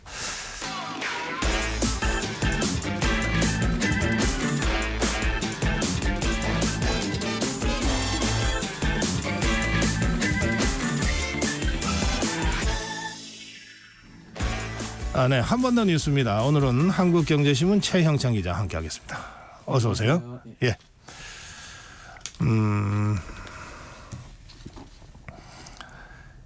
카카오 김범수의 창업주죠? 예. 지금 구석 기로에 놓였습니까? 그렇습니다. 지금 이 SN 엔터테인먼트 주가를 좀 시세 조정했다 이런 의혹을 받고 있어요. 그래서 이제 서울 남부지검에서 자본시장법 위반 혐의로 지금 구속영장 청구를 했습니다. 검찰이 이제 지난 9일이죠. 먼저 소환해서 20여 시간 걸쳐서 밤샘 조사를 벌였고요. 이게 지금 지난해 2월 SM 엔터테인먼트 인수를 놓고 하이브와 카카오가 경쟁을 벌였는데 하이브가 공개 매수가로 12만 원을 설정했거든요. 이를 방해하기 위해서 김 위원장이 12만 원보다 높은 가격에 시세를 설정했다. 이런 의혹을 지금 받고 있는 겁니다. 예. 김범수 위원장이 뭔가 주가 조작입니까? 시세 조정? 예. 이 관여했다고 보는 건가요? 지금 검찰의 판단은 그렇고요. 그러니까 인위적으로 지금 SM 인수 관련해서 주가를 좀 조작을 했다. 뭐 이렇게 지금 보고 있는 건데요. 그러니까 당시 기억을 해보면은 카카오와 그리고 이제 방탄소년단 그 기획사로 유명한 하이브가 네. SM 엔터테인먼트 인수를 놓고 이제 경쟁을 벌였어요. 당시에 이제 그 SM의 창업주인 이수만 씨가 그 자사 이사진들과 분쟁에서 밀려서 경영 일선을 떠났거든요. 그때 이제 이 씨 지분을 인수하려고 두 회사가 경쟁을 벌인 거예요. 이제 카카오와 하이브가. 네. 그래서 이제 하이브가 이수만 씨와 손을 잡고 그리고 카카오는 SM 이사진과 손을 잡았는데 이제 하이브가 이제 공개 매수가를 12만 원을 설정했는데 네. 이것보다 가격이 높아버리면은 그 공개 매수가 물거품으로 돌아가거든요. 네. 그런데 지금 카카오에서 내부적으로 어쨌든 이 공개 매수 희망 가격을 넘어서게끔 조정을 했다고 지금 검찰이 보고 있고요. 그래서 이제 결국은 인수를 포기했더니 방시혁 하이브 의장이 주가 급등 현상을 조사해달라면서 금융감독원에 진정서를 냈어요. 그다음에 금감원이 기소 의견으로 지난해 11월 이 김 위원장 검찰에 송치를 했습니다. 이 카카오 고위 임원이 이미 기소된 상태죠? 이 사안과 관련해서? 그렇습니다. 지금 배재현 전 카카오 투자총괄 대표 자본시장법 위반 혐의로 재판을 받고 있어요. 근데 이 지금 공판 과정에서 이런 얘기가 또 나온 겁니다. 그래서 카카오 고위 임원이 참여한 이 카카오그룹 투자심의위원회라고 있는데 네. 여기서 지금 시세 조정을 승인했다 이런 취지의 주장이 지금 검찰이 펼친 건데요. 그래요. 그러니까 지난해 2월, 16일, 17일, 27일, 28일 이렇게 4일간 걸쳐서 카카오에서 이제 2,400억 원을 투입을 합니다. 그래서 이제 553회에 걸쳐서 SM 주식을 그 하이브가 공개 매수하겠다는 그 12만 원보다 비싼 가격에 사서 주가를 끌어올린 건데요. 네. 다만 이제 김 위원장 영장 청구서에는 뭐 배 전 대표에게 적용된 다른 뭐 공모 혐의 이런 건 좀 빠져 있는 걸로 전해졌습니다. 예, 김범수 위원장 측은 어떤 입장입니까? 그 SM 지분 매수에 있어서 어떤 불법적인 행위의 지시 용인한 바 없다. 뭐 네. 사업 협력을 위한 지분 확보 목적으로 진행된 이런 정상적인 장내 매수였다. 이런 식으로 주장을 하고 있거든요. 그러니까 SM 인수 관련해서 보고를 받고 승인한 건 맞는데요. 네. 다만 이 구체적으로 인수 방법, 뭐 얼마에 인수하라, 뭐 이런 식의 지금 주장 그 보고를 받지 못했다 이런 입장인 것으로 전해지고 있습니다. 네. 어쨌든 지금 22일 오후죠. 서울 남부지법에서 영장 실질 심사 예정입니다. 근데 이 카카오 관련된 사법 리스크가 이게 다가 아니죠. 그렇습니다. 몇 개 더 있는데요. 예, 검찰은 지금 카카오 엔터가 2020년 드라마 제작사인 바람픽처스 이걸 인수하는 과정에서 여기도 좀 시세 차익을 좀 했다 이런 식으로 좀 의혹을 조사를 하고 있습니다. 네. 또 카카오 모빌리티가 이 가맹 택시 카카오티 블루 이걸 운영을 하면서 네. 또 알고리즘을 조작해서 이 콜 전화를 몰아준 의혹을 또 고발한 사건이 있는데요. 여기 이 사건도 지금 조사를 하고 있어요. 그리고 여기뿐만 아니라 뭐 블록체인 관련해서든지 이런 횡령 배임 저질렀다는 의혹도 지금 남부지검이 수사 중입니다. 알겠습니다. 이렇게 되면 이 김범수 위원장의 거취에 따라서 뭐 카카오뱅크요? 카뱅? 예. 이 경영권에도 영향을 바로 미칩니까? 영향을 미칠 수 있습니다. 어쨌든 지금 이 카카오 법인도 지금 기소가 됐거든요. 작년 10월에 그 배재현 투자 대표가 기소가 되면서 카카오 법인 자체도 좀 재판 중인데요. 네. 이러면은 지금 이 법인이 시세 조종 혐의로 벌금형 이상 확정 판결을 받게 되면은 카카오뱅크 대주주 적격성 재검토 대상이 되거든요. 그러니까 인터넷 은행 법에 따르면은 지금 어쨌든 이런 벌금형 이상 처벌을 받은 사실이 없어야 한다 이렇게 규정이 되어 있는 게 있어요. 예. 지금 카카오뱅크 지분이 27.17% 카카오가 보유하고 있는데 만약에 실형을 받게 되면은 이 네. 금융당국의 적격성 심사를 통과하지 못할 가능성이 커지거든요. 알겠습니다. 어쨌든 이 경우에 이제 보유 지분도 처분해야 한 상황에 놓였습니다. 네, 한 번 더 뉴스 여기까지 하겠습니다. 한국경제신문 최형창 기자였습니다. 감사합니다. 예, 오늘 아침 8시를 기해서 경기도 파주시 연천군 일대 홍수주의보가 발령됐습니다. 8시 10분을 기해서는 경기도 오산시 오산천 부근에도 홍수주의보가 발령됐습니다. 인근 지역 주민들 안전에 각별히 유의하시기 바랍니다.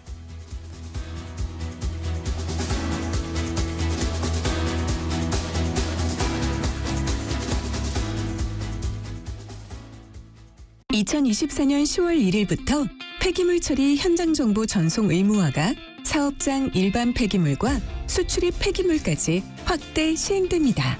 사업장 폐기물의 올바른 처리와 안전하고 투명한 관리를 위해 꼭 기억하세요. 폐기물 수집 운반자는 차량의 실시간 위치 정보를, 폐기물을 처분하거나 재활용하는 자는 반입된 폐기물의 중량과 함께 촬영된 영상 정보를 실시간으로 전송해야 합니다. 보다 자세한 사항은 폐기물 처리 현장 정보 관리 시스템 홈페이지를 참고하세요. 이 캠페인은 환경부와 한국환경공단이 함께합니다. 잠시 후 8시 반부터 일부 지역국에서는 해당 지역 방송을 보내드립니다. 워렌 버핏은 가치 투자, 필립 피셔는 성장주 투자, 피터 린치는 장기 투자. 방법은 달라도 목표는 하나. 성기영의 경제쇼가 성공의 길로 안내합니다. 깊이 있게, 명쾌하게, 지금 이 시대 경제에 관한 모든 것을 알려드립니다. 평일 오후 4시 5분 성기영의 경제쇼와 함께하십시오.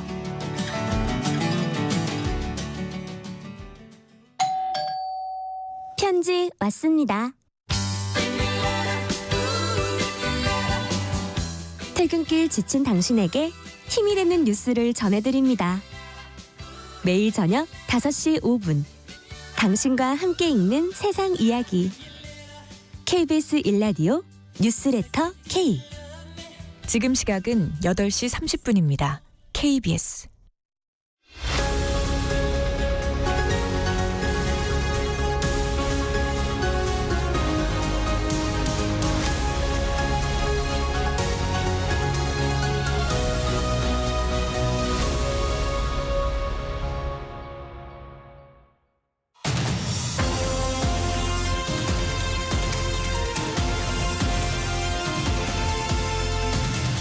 네, 조금 전 더불어민주당 박지원 의원과의 인터뷰 대담 도중에 여론조사 관련 발언이 있었는데요. 이 조사는 뉴스토마트 의뢰 한 조사입니다. 지난 8일부터 9일까지 이틀간 만 18세 이상 전국 성인 남녀 1,001명을 대상으로 실시된 조사고요. 민주당 차기 당대표 누구 지지하는가라는 질문에 이재명 44.9, 김두관 37.8로 조사된 내용을 인용한 겁니다. 자세한 조사 내용은 중앙선거 여론조사심의위원회를 참조하시면 좋겠습니다. 여론조사 방식은 ARS 무선전화 방식으로 진행됐음을 알려드립니다. 자, 진격의 경제입니다. 한국경제신문 한상춘 논설위원 모시겠습니다. 어서 오십시오. 네, 안녕하십니까? 네, 트럼프가 갑자기 금리 인하는 대선 전에 하면 안 된다 이렇게 발언을 해서 시장에 또 큰 영향을 줬습니다. 트럼프가 대통령이 당선될 가능성이 계속 높아지고 있는 상황에서 네네. 트럼프 행정부가 출범할 경우에 미국의 경제 정책도 바뀌고 이것에 따라서 전 세계가 영향을 받을 것 같다고들 다 생각하시거든요. 네. 우리 한상춘 의원께서는 전체적으로 이 상황을 어떻게 전망하십니까? 피납을 계기로 해서 이 트럼프의 대세론이 이렇게 피격. 트럼프의 피격을 네네. 대선을 이렇게 대세론을 좀 많이 얘기하는 시각이 있는 것 같아요. 네. 근데 문제는 이 대세론으로 굳어질 것이냐 하는 측면. 이 측면이 이제 되는데요. 지금 사회에서 보면 트럼프가 베스트는 아니거든요. 세컨드 베스트 선언에서 지금 피격 사건을 계기로 해서 이 대선이 굳어지고 있는데요. 자, 과거에 그러면 이렇게 대선이 굳어질 때 이 대선들을 굳어졌느냐 하는 측면에서 보면 보통 이제 미국의 대통령 선거는 11월 달에 치러지지 않습니까? 네. 그래서 그때 당시에 이제 불리한 사람들이 11월 바로 직전을 10월 달에 여러 가지 사건에 의해서 뒤집은 경우 이걸 미국의 정치사에서는 옥토버 서프라이즈라는 표현을 쓰는데요. 그런 측면에서 보면 많은 그 변수가 있지 않겠느냐. 그래서 우리가 한국과 미국과의 여러 가지 관계를 보면 사실 트럼프 대선론대로 먼저 앞서가는 것도 문제를 있을 수 있고 네. 그다음에 대선론이 굳어지는데 너무 늦게 또 이것을 이렇게 하면 상당히 문제가 있거든요. 그런 측면에서는 지금 상태에서 좀 균형감을 좀 갖게 이런 쪽으로 이렇게 이 문제를 좀 끌고 가는 것이 좋지 않겠나 하는 이런 생각이 듭니다. 다 열어놓을 필요가 있다. 예. 어느 한쪽으로 쏠릴 상황은 아니다. 아직까지는. 그렇습니다. 네. 그런 측면에서 너무 트럼프 대선으로 모든가 맞춰가는 이런 분위기는 우리의 그 국익적인 측면에서 상당 부분 좀 시사할 대목이 많지 않느냐 하는 생각입니다. 알겠습니다. 예, 그런데 이 트럼프가 이제 피격당하면서 지지율이 지금 계속 올라가고 있고, 네네. 또 바이든 대통령은 후보 교체론에 여전히 흔들리고 있는 상황이라 그런지 미국 시장은 좀 벌써 반응을 시작한 것 같습니다. 주식과 채권 시장이 상당히 좀 변동이 심한데 이거는 좀 설명을 좀 해주실까요? 어떻게 네. 지금 움직이고 있습니까? 사실은 미국은 최고 통수권자가 어떻게 변동든 간에 경제정책에서는 일관성을 갖고 있는 것이 미국 경제의 강점이고 네. 오늘날 미국이 전 세계의 경제 패공으로 자리다는데 굉장히 중요한 이렇게 근원이었었거든요. 근데 이게 2017년 트럼프 집권 1기 때를 맞아서 이런 전통이 깨졌습니다. 아하. 집권 2기 때는 정책 일관성보다도 직전에 오바마 지우기를 나섰거든요. 네. 그러다 보니까 자연스럽게 바이든 정부가 들어오니까 또 트럼프 지우기를 나가지 않습니까? 네. 그런 측면에서 다시 트럼프가 재집권한다면 다시 바이든 집권으로 지우기로 가서지 않게 되냐. 그러면 지우기를 나서면 다음에 들어오는 정책은 경우에 따라서는 익숙한 관점에서 보면은 벗어난 혁신적인 방향이 좋은 거로 될 수가 있고 네. 다른 측면에서는 나쁘게 평가할 수 있는 대목이거든요. 그런 측면에서 보면 자금이라는 것은 사실 그런 이렇게 지우기적인 측면에서 새롭게 가치 요인이 있으면 그쪽으로 변하게 되는 거다. 네. 그러다 보니까 최근에 이렇게 피격 사건을 계기로 해서 트럼프 대선이 있다 보니까 자 트럼프가 경제 정책을 칠 때는 어느 쪽이 유리하겠느냐. 그동안 트럼프 후보의 어록을 바탕으로 해서 예를 들어서 비트코인이라든가 그리고 달러라든가 금이라든가 이런 쪽으로 좀 앞으로 정책이 주안된다면 돈이 거기서 벌리지 않겠느냐. 그래서 그 자금이 그런 쪽으로 흘리는 것을 보통 신정어로 과거에 아마 기억이 나실지 모르겠습니다만 엔캐리 트레이드 자금을 주도한 와다나베 부인의 빚에서 트럼프 트레이드다 하는 새로운 용어가 나오고 있는 이런 상태거든요. 그런 측면에서 보면 개인의 그 재테크를 하는 것은 항상 그렇습니다. 지금 상황이 중요한 게 아니라 내가 재테크할 때 3년이면 3년, 1년이면 1년일 때 그 상황이 지속돼서 포지션 변경으로 이렇게 돼야 사실 자기 자신의 그 재테크에서 돈을 그쪽으로 넣을 것이냐 이 판단하는 거거든요. 근데 지금 시점에서 너무 이런 단기적으로 나타나는 문제에 대해서 너무 그쪽으로 몰려가다 보니까 경우에 따라서 나중에 나쁜 결과를 맺는다 하는 측면에서 한 번 정도는 이 문제도 우리가 좀 신중하게 생각해 볼 대목이 아닌가 하는 생각이 듭니다. 네. 어쨌든 트럼프 그러면은 아메리칸 퍼스트가 생각이 나니까 네네. 달러가 강세가 될 거다. 그다음에 이 금 가격이 올라갈 거다. 뭐 하여튼 미국 주식 시장이 더 세질 거다. 뭐 하여튼 그렇게들 상식적으로 추론하게 되는데 이제 그런 움직임이 일단 나타나고 있다는 거고 그게 트럼프 트레이드라고 하는 걸로 지금 나타나고 있다 이런 말씀이신가요? 네, 사실은 그렇습니다. 지금 앞서 그 질문에서 자 트럼프 같은 경우는 기업인입니다. 누가 보더라도 저금리를 선호합니다. 또 부채가 많거든요. 그러면 누구보다도 저금리를 선호해야 되지 않습니까? 문제는 자기 자산 관리 때문에라도. 예, 그렇습니다. 근데 정책의 일관성인 측면에서 이렇게 본다면 자 이렇게 저금리를 누구보다 선호한다는데 대선 전에는 파월 당에 대해서 조건을 제시하죠. 자 조기 금리 인하하지 말라. 그러면 당시 조기 금리 인하하지 않게는 그동안 뭐냐 공화당 전당대회 직전까지 파월 당에서는 교체론을 얘기했거든요. 그러면 교체를 안 시키겠다. 그러면 이 금리라는 변수에 대해서 미국의 국익을 이 차원에서 접근하는 게 아니라 자기 자신의 이익적인 측면에서 이걸 접근한단 말이에요. 그런 측면에서 보면 자 금리 인하도 내가 대통령이 당선되고 하라. 근본적으로 금리 인하에 반대하는 건 아니거든요. 누구보다도 금리 인하에 대해서 굉장히 선호하는 게 트럼프 후보거든요. 그런 측면에서 보면 자 지금 나오는 트럼프 대선안과 함께 많은 그 정책에 대해서 이렇게 나오고 있는데요. 언제든지 가변적일 수 있다는 얘기입니다. 과거 1기 때에도 마찬가지입니다. 자 많은 사람이 달러 강세 정책 이런 얘기합니다. 달러 강세 정책도 과거의 1기 때에도 공화당의 전통상 스트롱 달러 스트롱 아메리카 입장에선 달러 강세될 것이다. 실제로 달러 강세됐느냐? 그렇지 않습니다. 1기 때에도 달러 가치가 약세를 했거든요. 그래요. 그래서 많은 사람이 트럼프 트레이드에서 강세 정책이다, 달러 강세 정책이다 하는데 실제로는 그렇지 않습니다. 지금까지 보면 지금 그 정강 정책에서 나온 거 보면 두 가지가 있습니다. 하나는 중국은 더 때린다. 두 번째는 지금 미국의 많은 이렇게 불균형을 나타내고 있는 빅테크 업종이 선 때린다. 그러면 자 벤슨과 같은 저소득층에 이렇게 불우한 계층에서 보면 지금의 가장 큰 문제가 뭐냐. 중국과 같은 이게 덤핑 수출이다. 그래서 달러 정책도 모두가 뭐냐. 강세 정책으로 가는 게 아니라 중국의 덤핑 수출을 막기 위해서 그 국가에 대해서는 강세 정책을 간다. 좀 범위를 넓혀서 아시아 국가에서는 강세를 간다. 지금 오히려 달러는 인덱스는 떨어지고 있거든요.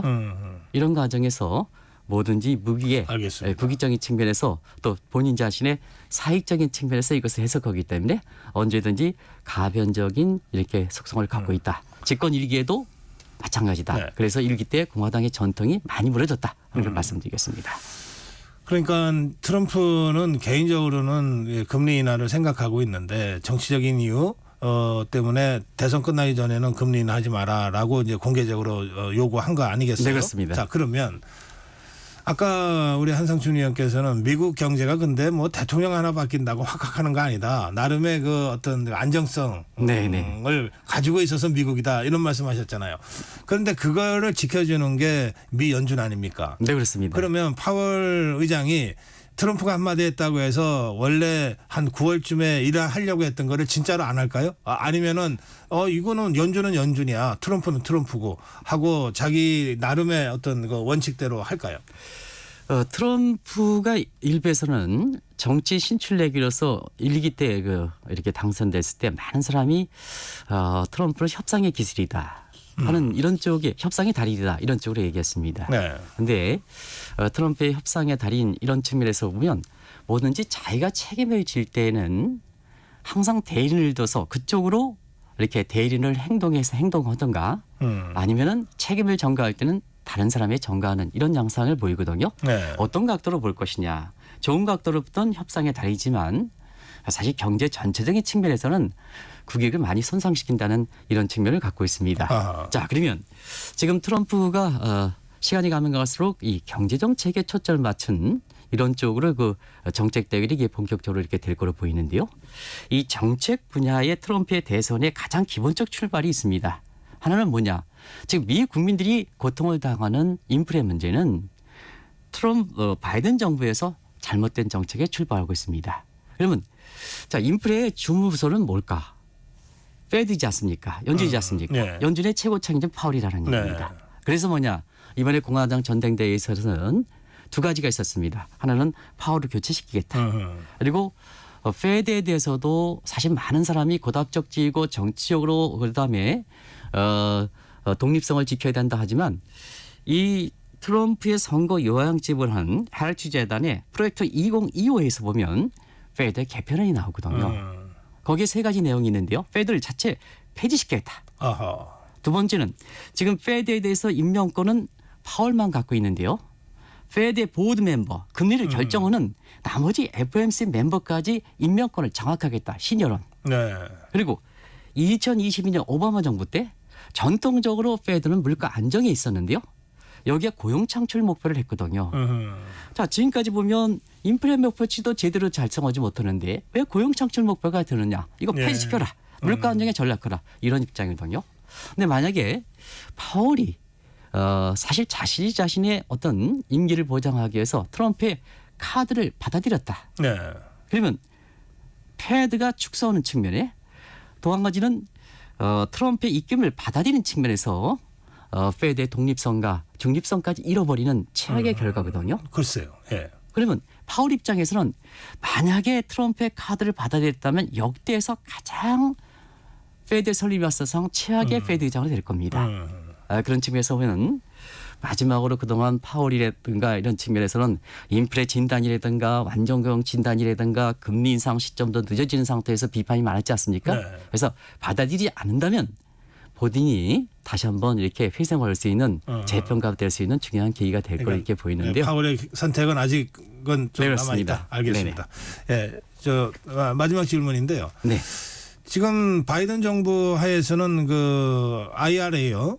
그걸로 인해서 우리 기업들이 반도체 쪽이나 자동차 쪽이 조금 도움을 받은 부분이 있잖아요. 네네. 트럼프 행정부가 들어서면 그런 부분에 있어서 우리가 좀 리스크를 더 안게 됩니까? 어떻습니까? 네.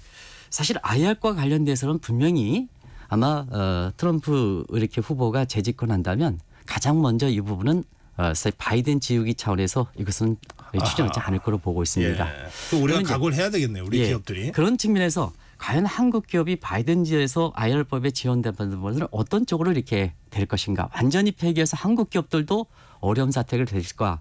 그렇지는 않습니다. 세컨드 바스 차원에서 보완책이 나올 것이다 이렇게 보시면 되겠는데요. 예. 문제는 그렇습니다. 미국 시장에서는 벌써 이 부분에 대해서 주식시장에 나타난 사항이거든요. 네.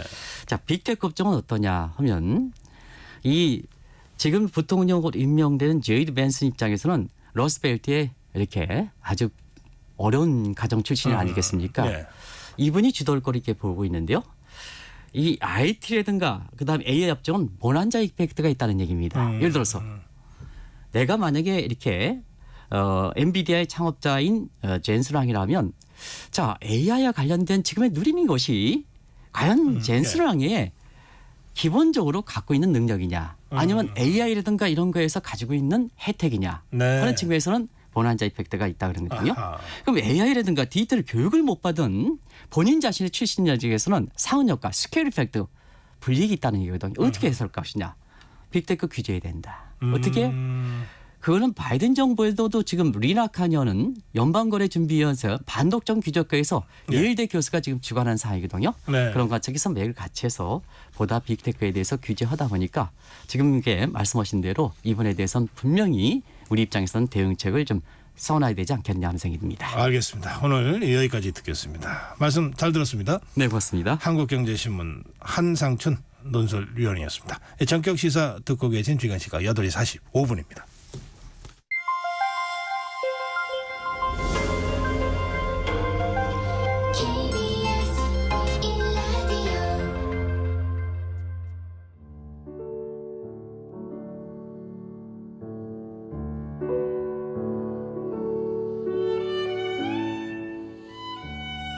네, 문화 이슈입니다. 김헌식 문화평론가 모시겠습니다. 어서 오세요. 네, 안녕하세요. 찌양 협박 논란 사건이요. 네. 좀 간단하게 좀 살펴볼까요? 네, 구독자가 1,000만 명이 넘는 인기 먹방 유튜버죠. 찌양이 최근에 충격적인 이제 자신의 사실을 밝혀놨는데 전 남자친구이자 전 소속사 대표에게 수년간 착취와 폭행 등을 당했다라는 사실을 자신의 채널을 통해 인정했습니다. 네. 4년간 폭행과 40억 원에 달하는 경제적 착취가 있었다는 사실이 좀 놀라움을 주었는데요. 무엇보다도 더 충격적이었던 건 사이버 레카로 불리는 이들이 이 찌양의 약점을 잡아서 돈을 요구하고 폭로하겠다라고 겁박을 했다는 사실까지 털어놨습니다. 이러한 사실이 알려지면서 사회적 공분이 일었고요. 여기에 대해서 해당 사이버 레커들은 사과하는 상황이 됐고 유튜브 코리아는 15일에 이 3명에 대해서 유튜브 수익화를 금지시키는 중지시키는 조치까지 내렸습니다. 그 4년간 이 폭행을 하고 했던 그 남자친구는 이제 극단적 선택을 이미 했고요. 네, 그렇습니다. 예, 그래서 그 사건은 이미 이제 그렇게 일단락이 네. 됐는데 그 과정에서 이제 사이버 레커들이 그 찌양을 이제 협박해서 뭘 했다 이런 논란이죠. 실제로 이제 돈을 또 이제 지급을 했다라는 사실까지 알려졌습니다. 사이버 레커 논란이 이게 처음은 아니겠죠. 예, 처음은 아닙니다. 그래서 얼마 전에도 이제 걸그룹 아이브의 장원영이 유튜버를 명예훼손 등의 혐의로 재판에 넘긴 사례가 있었습니다. 이거는 이제 해외 서버, 그러니까 미국에 서버가 있었는데 그 미국의 법원에다가 요청을 해가지고 결과적으로는 이제 재판에 넘길 수 있는 그런 사례가 있습니다. 이건 굉장히 드물었고요.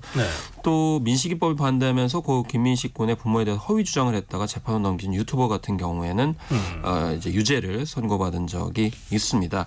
어쨌든 사이버 레카에 대해서 시민들의 문제의식도 굉장히 커서 최근에 2월달에 할군 진흥재단이 설문조사한 결과가 있거든요. 그래서 92%가 사이버 레카가 문제가 있다. 또 94.3%는 유명인 명예훼손 가해자에 대한 처벌을 강화해야 된다라고 하기 때문에 국민들의 문제의식도 지금 크다고 볼 수 있겠습니다. 이 사이버 레커는 대체로 어떤 사안이 터졌을 때 그걸 가지고서 또 뭘 하는 거 아니에요? 네, 그러니까 그렇습니다. 2차 가해 가능성이 매우 높죠?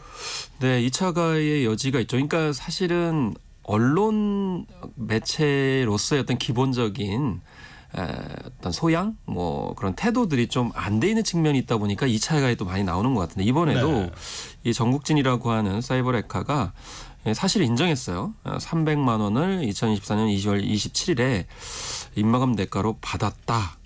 그래서 유튜브를 하면서 불순한 의도로 받은 처음이자 마지막 돈이다라고 했는데 문제는 이 과정에서 과거의 자료를 그대로 공개를 해버렸습니다. 그러니까 찌양의 사생활이나 먹방 유튜브로서 뒷얘기 등 사실 여부를 알 수 없는 내용들을 그대로 올리는 바람에 이게 지금 온라인 커뮤니티에 게재돼 가지고 확산이 되고 있기 때문에 그게 2차 가해가 되겠죠. 예, 그렇습니다. 이런 부분들이 너무 일반화돼 있어서 문제라는 것이죠.